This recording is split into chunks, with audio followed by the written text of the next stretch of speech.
nós estamos vivendo não um desafio, mas nós estamos vivendo um momento de decisão. O que significa isso? Se você me perguntar quantas vezes eu já li a Bíblia, eu vou lhe ser sincero, eu não sei. Eu sei que eu terminei a Bíblia esses dias e voltei para o livro de Gênesis. Então, quando Deus se mete na nossa vida, Ele resolve o problema. Deus disse a um homem chamado Noé: Noé, eu estou meio revoltado com essa criação minha, vou acabar com todo mundo, mas eu vou preservar a raça e tudo que eu criei.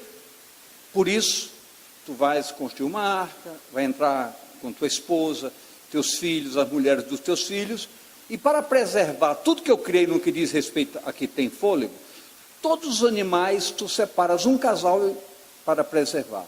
Já pensou? Noé disse: meu Deus, como é que eu vou conseguir pegar um casal de cada animal?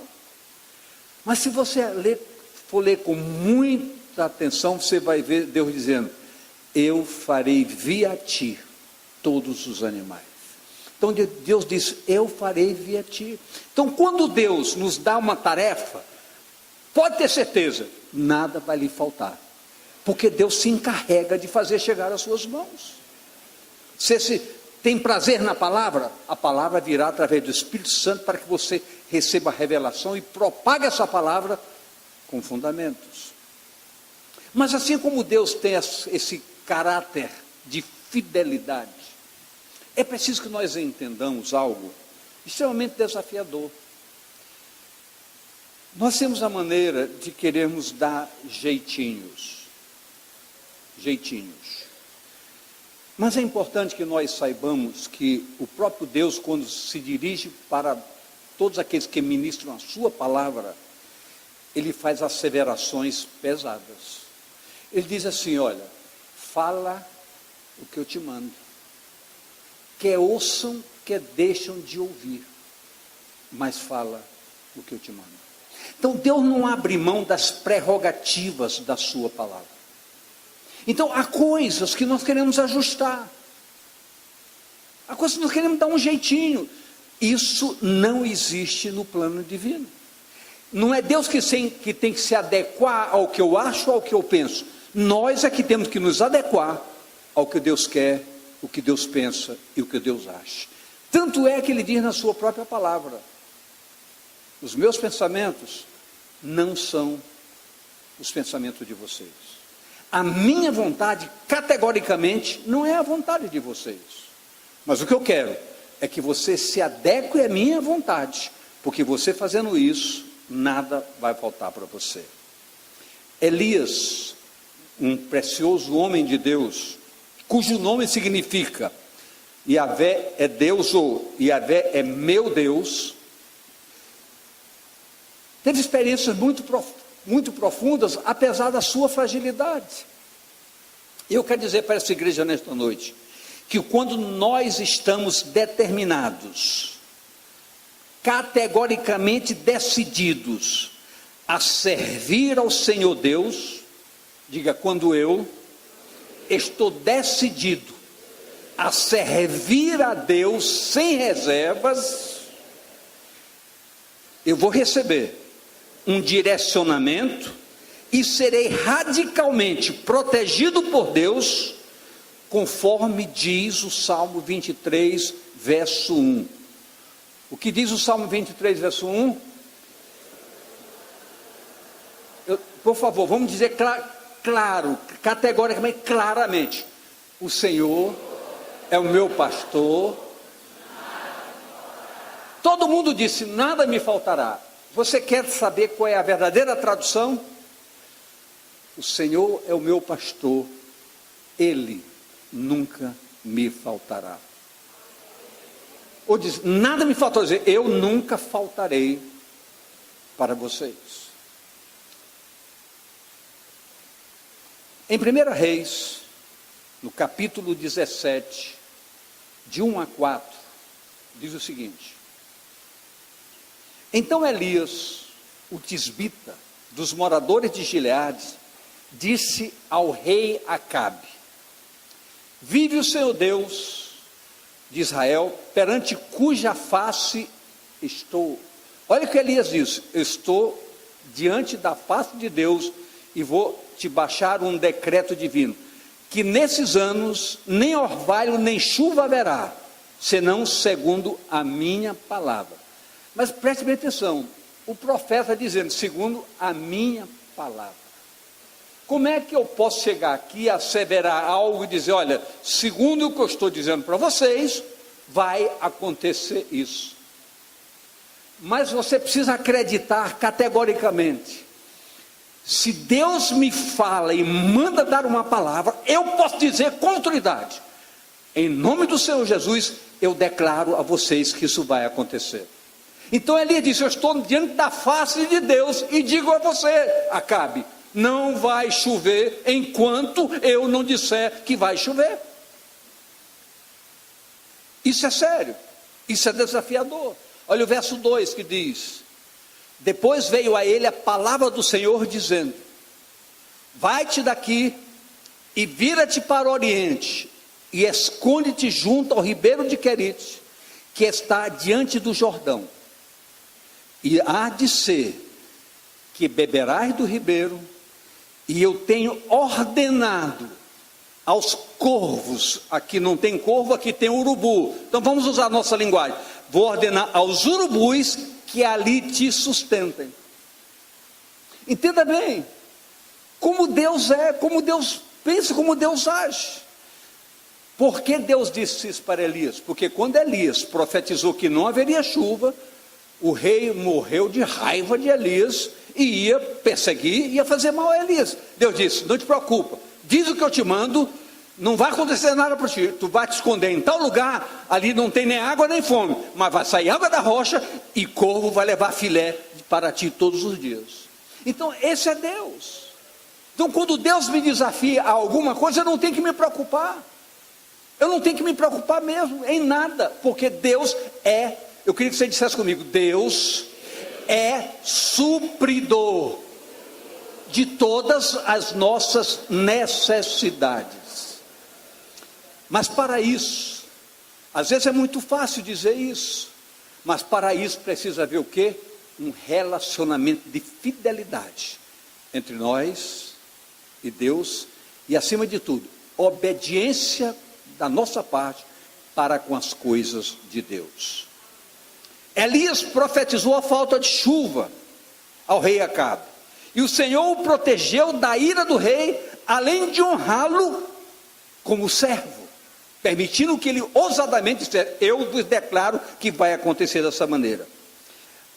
Grave bem um episódio forte, que uma evidência muito gostosa, para que nós possamos entender muito mais amplamente sobre comunhão com Deus. Eu falei sobre o quê? Eu falei sobre o quê, igreja? Então, por favor, olhe para mim aqui. Está me olhando? Agora, deixe de me olhar, olhe para o lado e pergunte à pessoa que está ao seu lado, olhando nos olhos. Pergunte assim, você tem comunhão com Deus? Você se relaciona com Deus? Você conversa com Deus? Você ouve a resposta de Deus? São perguntas extremamente desafiadoras. Queridos, Deus responde e nós ouvimos.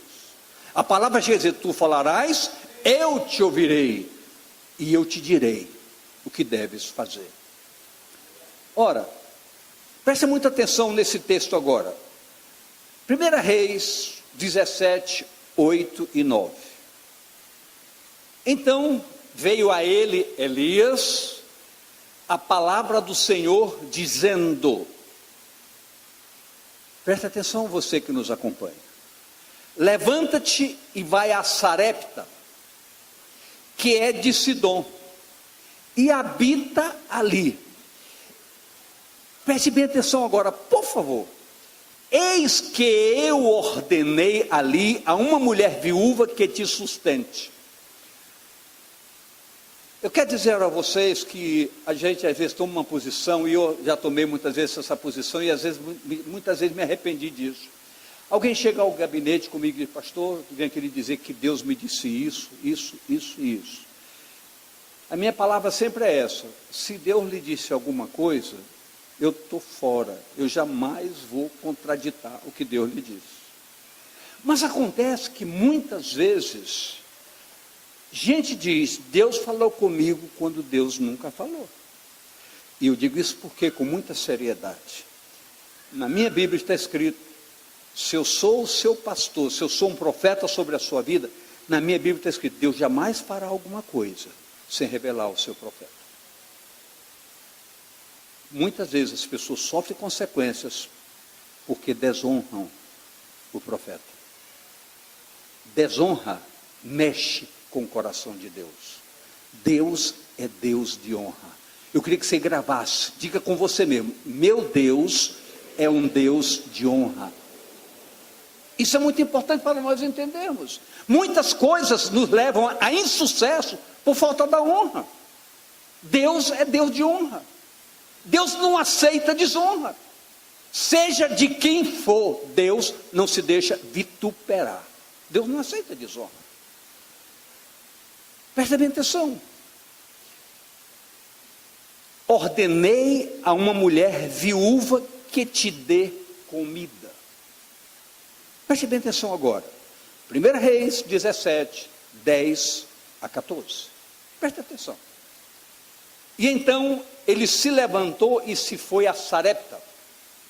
E chegando à porta da cidade, eis que estava ali uma mulher viúva apanhando lenha. E ele a chamou e lhe disse: traze-me, peço-te, numa vasilha, um pouco de água que beba.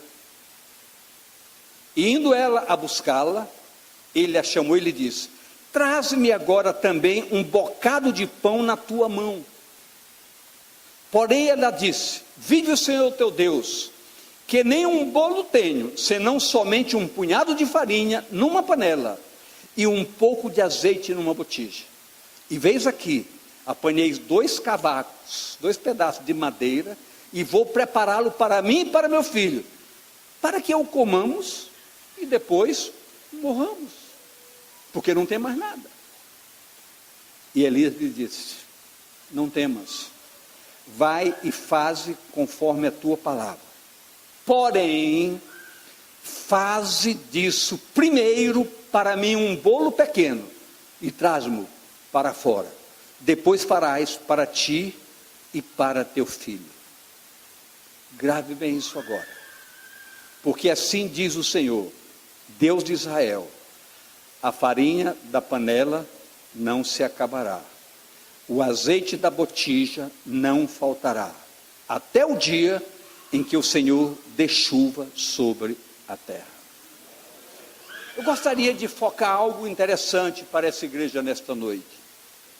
Deus disse a Elias que ordenou a uma mulher viúva que o sustentasse. Como é que essa mulher não sabia disso? Mas o profeta sabia. Tanto não sabia que quando o profeta chegou lá, ela disse: não, eu só tenho um pouquinho, vou fazer para mim e para o meu filho. Faze o primeiro por mim, porque o Senhor decretou isso, e se obedeceres, não te faltará nem farinha, nem azeite. Queridos, chegou a hora de nós deixarmos de ser meninos. Chegou a hora de nós buscarmos um crescimento real no que diz respeito ao poder revelador da palavra, e entendermos que toda palavra tem fundamento de começo, meio e fim. O grande segredo é nós apropriarmos da verdade da palavra como verdade, e que essa verdade possa impregnar nossa vida, e todos nós sejamos fortalecidos no Senhor e na força do seu poder, porque a palavra de Deus é poder, é viva. Por quê? Porque a revelação é uma ação de um Espírito Santo chamado Espírito Santo de poder, e é com poder que essa palavra age em nossas vidas e permite que através dela nós possamos ter uma jornada sempre bem sucedida.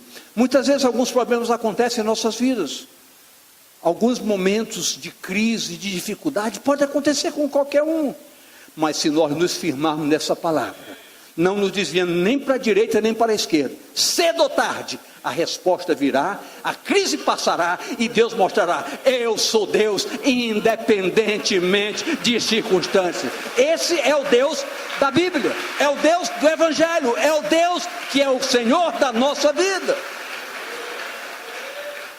Então nós precisamos entender isso. Deus ordenou, mas Deus foi primeiro através de quem?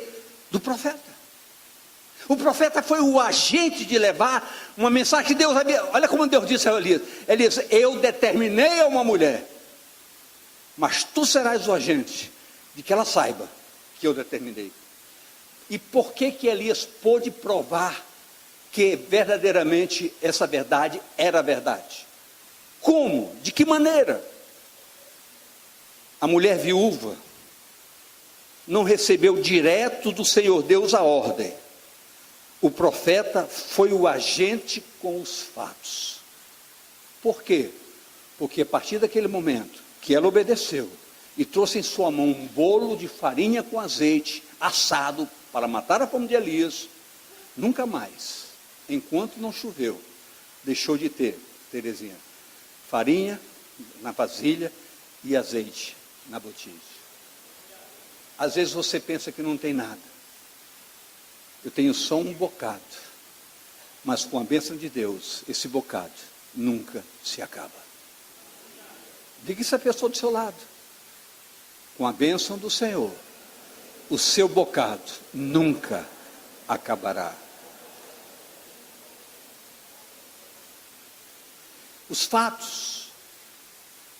E quando a gente fala que muitas vezes a pessoa dizendo: mas Deus me disse. Muitas vezes a nossa vontade é tão grande que nós queremos consolidá-la dizendo: Deus disse, Deus falou, quando Deus não falou. E a Bíblia é muito séria quanto a isso. Olha o que nos diz 1 João 4:1. Amados, não creiais em todo espírito, mas provai se os espíritos são de Deus, porque já há muitos falsos profetas que se têm levantado no mundo. E esses profetas costumam dizer o seguinte: eis que eu te digo, meu servo. Ele sempre começa assim. Já é gravado, já é copiado. Eis que eu te digo. Se a mulher, ele diz logo: o Senhor me diz que tem um varão te aguardando. Isso já é praxe. Queridos, Deus não tem decretos iguais. Deus fala comigo segundo a minha necessidade. Deus fala com você segundo a sua necessidade. E a necessidade sua nem sempre é a evidência clara dos fatos. Às vezes sua necessidade é outra, que você nunca possa, às vezes nem passa pela sua cabeça. Mas Deus é correto em todos os seus intentos, em todos os seus propósitos. Eu posso ouvir amém? Elias aprendeu a glorificar a Deus em todo o seu caminhar. Isso quer dizer o quê? Se Elias aprendeu a glorificar a Deus em todo o seu caminhar, isso quer dizer o quê, Léo? Que para Elias, nenhuma circunstância o tirava do foco de olhar para o Senhor. Porque muitas vezes certas circunstâncias mudam até a nossa maneira de ser, nossa maneira de falar.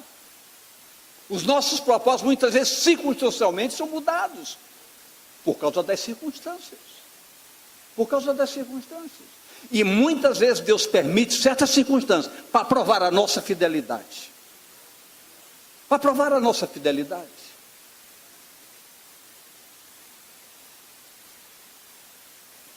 Elias, pela sua convicção de fé, humilhou os profetas de Baal. É muito duro o que eu vou dizer, e é muito duro de entender o que eu vou dizer. Quando se fala em profeta de Baal, a gente sempre olha lá para trás, profetas malignos. Mas a Bíblia é categórica em dizer que existem muitos falsos profetas em nossos dias. Como é que se pode humilhar falsos profetas? Ministrando a palavra de verdade, sem sofismas e sem desviar, nem para a direita nem para a esquerda. Nenhum púlpito que tem compromisso com Deus cria ministrações que objetivam tão somente agradar pessoas. Agradar pessoas. O povo é sedento, é faminto, precisa de tudo. Então é muito fácil você prometer tudo. Querido, Deus lhe dá tudo. Mas conquiste. Conquiste. A nossa conquista está na nossa fidelidade para com Ele. Deus tem compromisso com a verdade. E vidas verdadeiras jamais serão descartadas das maravilhas, ou até mesmo das benesses de Deus. Então Elias humilhou os profetas de Baal. Elias os desafiou de maneira categórica. Por quê? Porque Elias, diga comigo, Elias tinha relacionamento com Deus. Elias ouvia a voz, Deus falava com Elias. 1 Reis 18, 25 e 27, diz assim: e disse Elias aos profetas de Baal: escolhei para vós um dos bezerros, preparai o primeiro, porque sois muitos, e invocai o nome do vosso Deus, e não lhe metais fogo. Olha o verso 27. E sucedeu que ao meio-dia, Elias zombava deles e dizia: clamai em alta voz, porque ele é um Deus, pode ser que esteja falando, ou tenha alguma coisa que fazer, ou quem tente alguma viagem, porventura dorme, e despertará. Chama o Deus de vocês. Queridos, para dizer isso, para confrontar a verdade de algumas pessoas, é preciso que você esteja na verdade, efetivamente na verdade. Porque muitas pessoas, eu falei quantas pessoas? Muitas, e não são poucas, que construíram mentiras na sua vida como verdade, e vivem essa mentira como verdade. Vive um relacionamento, ainda diz, Deus sabe, Deus tem me abençoado, vive um relacionamento errado, mas acha que Deus abençoa um relacionamento errado. Deus não abençoa nenhum relacionamento errado. De quem quer que seja, você seja pobre, você seja rico, você é podre diante de Deus, se a sua mentira continuar sendo mentira. Mas Deus é misericordioso, Ele transforma mentiras em verdades. Quando nós abdicamos dessa mentira e permitimos que a verdade adentre no recinto do nosso entendimento. A nossa vida com a verdade é outra, totalmente outra. Certas coisas nos abalam, mas a verdade nunca nos machuca, ela sempre nos fortalece. 1 Reis 18, 30 em diante, diz assim: então Elias disse a todo o povo: chegai-vos a mim. E todo o povo se chegou a ele, e reparou o altar do Senhor que estava quebrado. O que é que Elias fez de pronto? Diga, reparou o altar. Queridos, para um desafio das nossas vidas, para enfrentarmos todas as contrapartidas lá de fora, os ataques e os contra-ataques lá de fora, precisamos estar com o nosso altar reparado. O que significa altar? Eu me lembro bem que quando Deus chamou Abraão, Deus disse a Abraão: Abraão, sai da tua terra, da tua parentela, e vai para o lugar que eu te ordenarei. Quando Abraão chegou no primeiro lugar onde Deus o mandou, sabe qual foi a primeira coisa que Abraão fez? Quem sabe? Ganha um muito obrigado. Quem sabe? Grave bem isso. Primeira coisa que Abraão chegou onde Deus mandou foi construir um altar. Ele fez o quê? Por que Abraão construiu um altar? Ninguém sabe. Não esqueça nunca mais.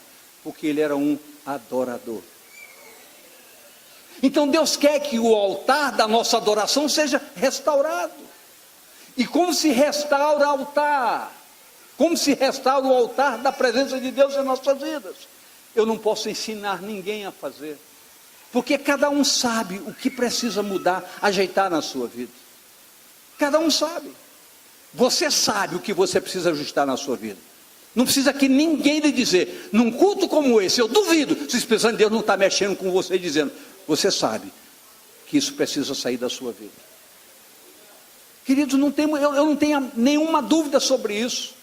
Ninguém vai sair daqui enganado, porque Deus não engana ninguém. Você não vai sair enganado daqui. Então toda essa história que vai ocorrer aqui, e Elias tomou 12 pedras, conforme o número das tribos dos filhos de Jacó, ao qual veio a palavra do Senhor dizendo: Israel será o teu nome. E com aquelas pedras edificou um altar em nome do Senhor. Ele ia desafiar os profetas de Baal, construiu um altar de adoração. Depois fez um rego em redor do altar, e eu vou até resumir. Jogou água, tornou molhar, invocou o Senhor, e o Senhor fez cair fogo do céu e consumiu a oferta, o holocausto. Queridos, é preciso que nós entendamos, como nunca, que chegou a hora de cada um aqui entender que chegou a hora real, verdadeira, que nós possamos fazer descer fogo do céu para receber a nossa adoração a Deus. É preciso essa convicção. E como isso pode acontecer? Como nunca? Fidelidade à palavra, fidelidade à oração, fidelidade à consagração de vida. Eu vou ser repetitivo, você mesmo é repetitivo. Grave isso como nunca. Há coisas que estão fáceis de fazer, mas não posso fazê-las mais, porque não cabe mais na vida de um homem de Deus, de uma mulher de Deus. Então nós temos que entender que nós somos diferentes.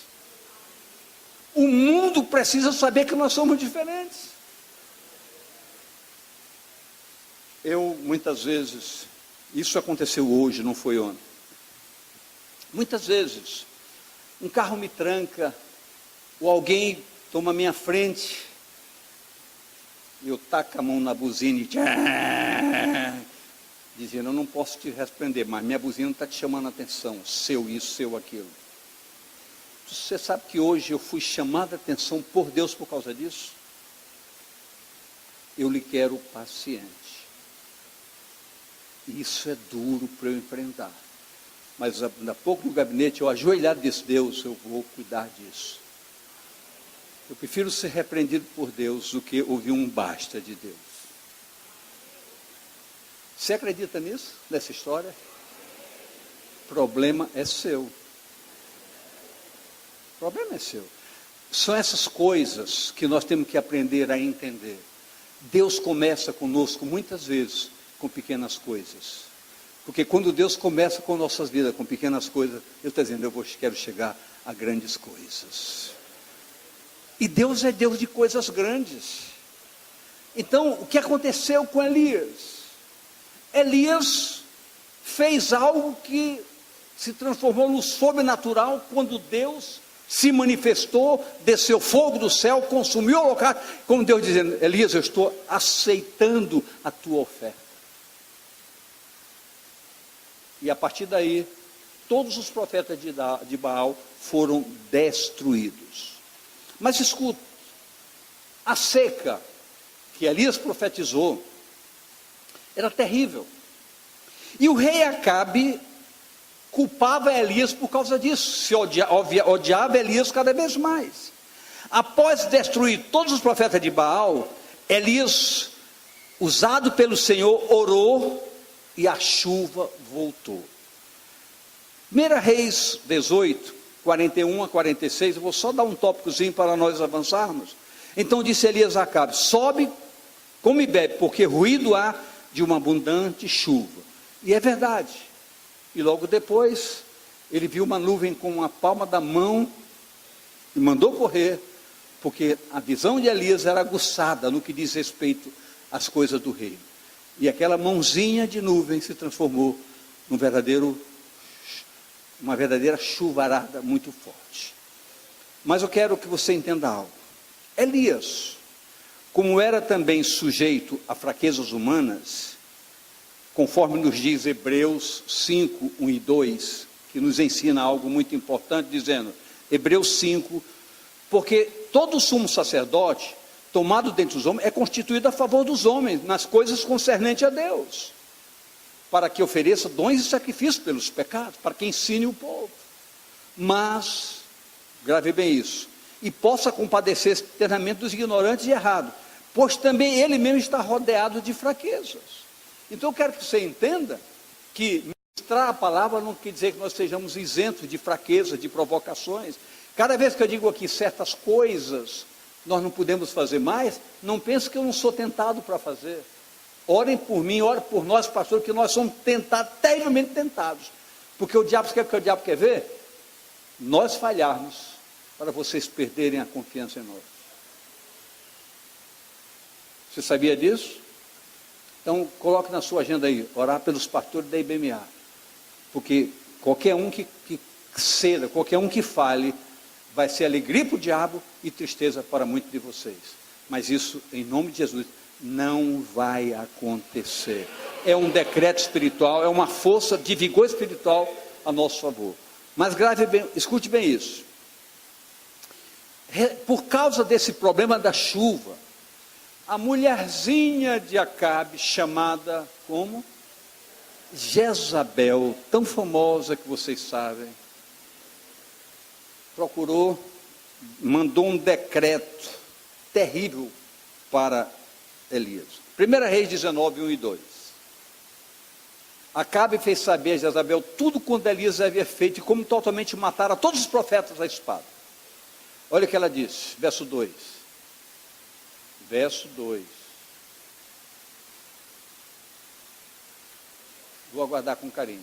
Então Jezabel mandou um mensageiro a Elias e dizer: assim me façam os deuses outros tantos, se der certo amanhã a estas horas não puser a tua vida como a de um deles. Ou seja, daqui a 24 horas acabarei com a tua vida. Elias é um homem sujeito a fraquezas. Apesar de ter feito uma obra para Deus, ficou com medo de Jezabel. A jornada de Elias teve confrontos. Diga, a minha jornada tem confrontos. Diga a pessoa do seu lado, sacuda, diga, meu irmão, sua jornada tem confrontos. Sua jornada tem confrontos. Nós somos confrontados até dentro de casa, não é? Não é, dona Dilma? Até dentro de casa a gente... Olha como diz o verso 4 de 1 Reis 19. E ele se foi ao deserto, caminho de um dia, e veio e se assentou debaixo de um zimbro, e pediu em seu ânimo a morte. Pediu para morrer, de tanto medo. E disse: já basta, ó Senhor, toma agora a minha vida, porque eu não sou melhor do que meus pais. Eu não aguento ser perseguido. Queridos, muitas vezes, você pensa que não, mas nós somos perseguidos aqui. Confrontados por pessoas. Afrontados por pessoas. Muitas vezes. Não vamos pedir para morrer. Mas escute. Deus, nesse momento, sempre tem provisões. Versos 5 e 6 diz o seguinte: e deitou-se e dormiu debaixo de um zimbro. Eis que então um anjo o tocou e lhe disse: levanta-te e come. E olhou, e eis que à sua cabeceira estava um pão cozido sobre as brasas e uma botija de água. Comeu, bebeu e tornou a deitar-se. Quer dizer, mesmo nesse momento terrível, ficou esgotado, não tinha ânimo para nada. O anjo chegou: pode acordar que já tem um pão assado na tua cabeceira e uma botija d'água. Já pensou um pãozinho assado, quem está com fome, tá? Um pãozinho com manteiga, assado, maravilha. Toma até um gole d'água aqui, para poder engolir o pão direito. Então vinha mais ameaças. Olha lá os versos seguintes, versos 8 e 10, 8 a 10. Levantou-se, pois, comeu e bebeu, e com a força daquela comida caminhou 40 dias e 40 noites até Horebe, o monte de Deus. Veja só, pão comum é uma coisa, mas pão de Deus dá força para caminhar 40 dias. Já pensou?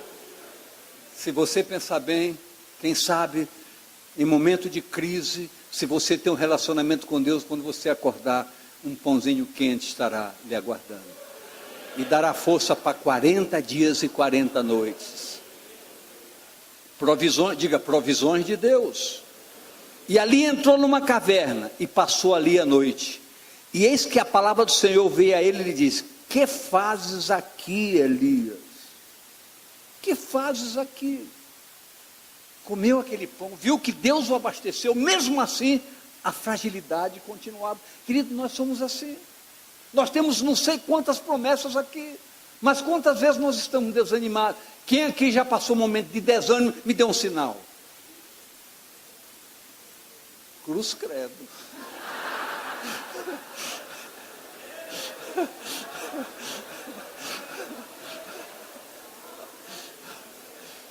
Todo mundo.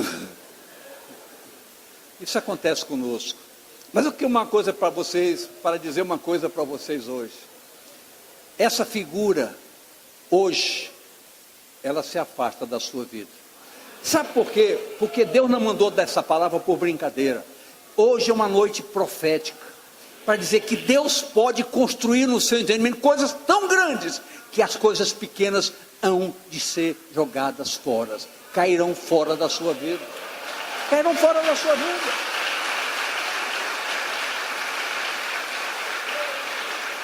Nós estamos vivendo um tempo chamado tempo do fim.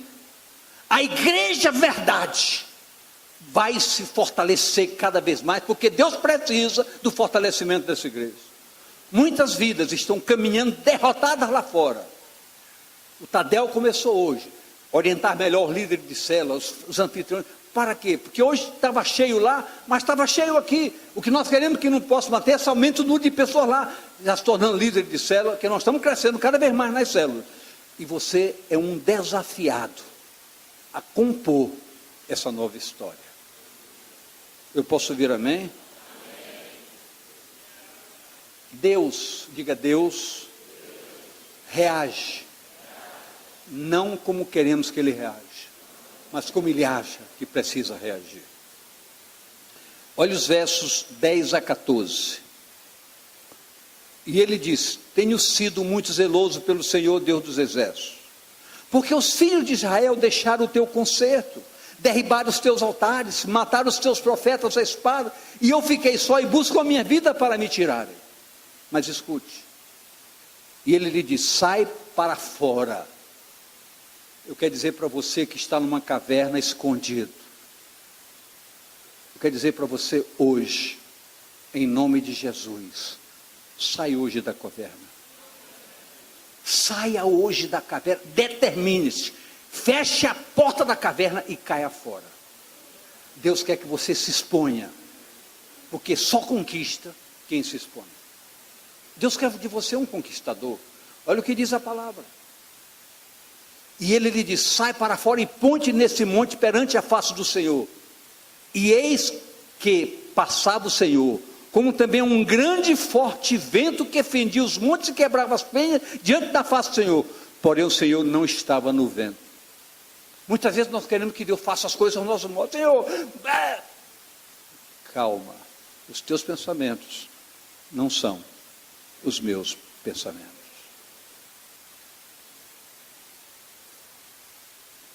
Porém o Senhor não estava no vento. E depois do vento veio um terremoto. Também o Senhor não estava no terremoto. Elias não estava precisando de barulho. Ele estava precisando de conforto espiritual, de paz. E depois do terremoto, um fogo. Porém também o Senhor não estava no fogo. E depois do fogo, uma voz mansa e delicada, dizendo: Elias,